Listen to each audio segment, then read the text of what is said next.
Okay, I can't seem to find the word version of a few of these stories here, so I have scanned them, and yeah, this is me letting it go. Not. I'm a little bit rattled. I don't know where they went, but anyways, this does the trick. Okay, so you can pull out a can't snap out of my depression.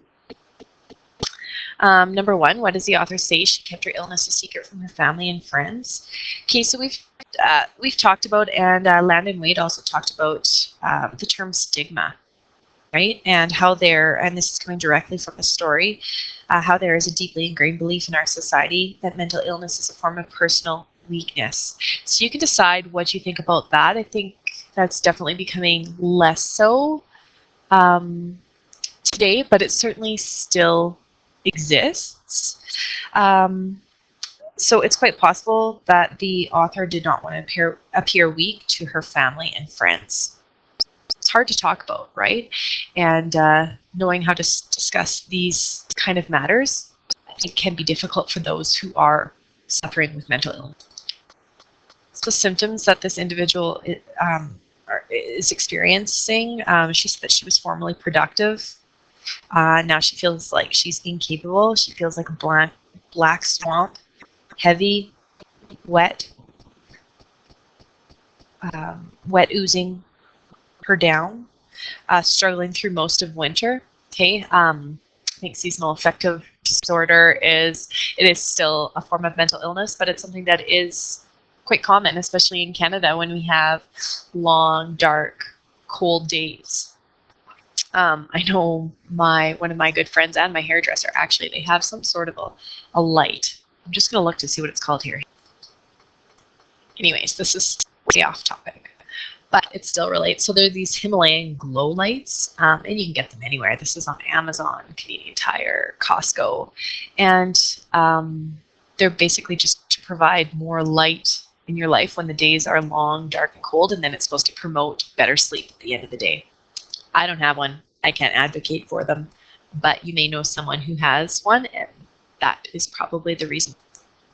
So number three, how does the author describe her illness? We've talked about this a little bit, but she felt like she was once very productive, and now she almost feels helpless, and that this illness, she feels, is impossible to cure. So again, this is a little bit off task, but I think that, many students do struggle with depression, and with, Christmas over, and now, we're into the supposed most depressing month of the year, and finals are coming. Like, it's a busy, stressful time of the year for students and teachers alike. Things like, talking to someone, light therapy, which I just talked about with the Himalayan salt lights, yoga, meditation, there is medication, exercise, vitamins. You need to talk to your doctor. I'm not a health professional, obviously, but there definitely are things out there that can combat your illness if you do struggle with depression or even seasonal affective disorder and whatnot. Just making sure that you have things to look forward to, I think, is critical. So in order to be able to answer the next question, do you think he describes it clearly? Obviously, you'd have to have some kind of experience with depression or, low moods. And I think probably everyone can relate. Can you relate to the author, basically? Do you think that they describe it clearly? And if you don't, maybe you don't suffer with depression or moods, different severe moods like this author does. But I think there will be some people in here who can relate for sure. So number 4, why did the author write this account? The author is writing about her frustrations with battling the disease. She hopes to gain awareness to those who will read. And again, this is a Globe and Mail article, so she's obviously, trying to target those people there. I think the problem with this view is that people tend to be more understanding with diseases like cancer or diabetes.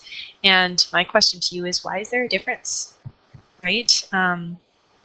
Some people with depression need medical intervention just like other diseases would. So just because you can't see it, the rest of your body is functioning fine. The brain is still part of your body, right? So what's the difference? You can think about that. And these last two questions here are from a different story, so just omit those.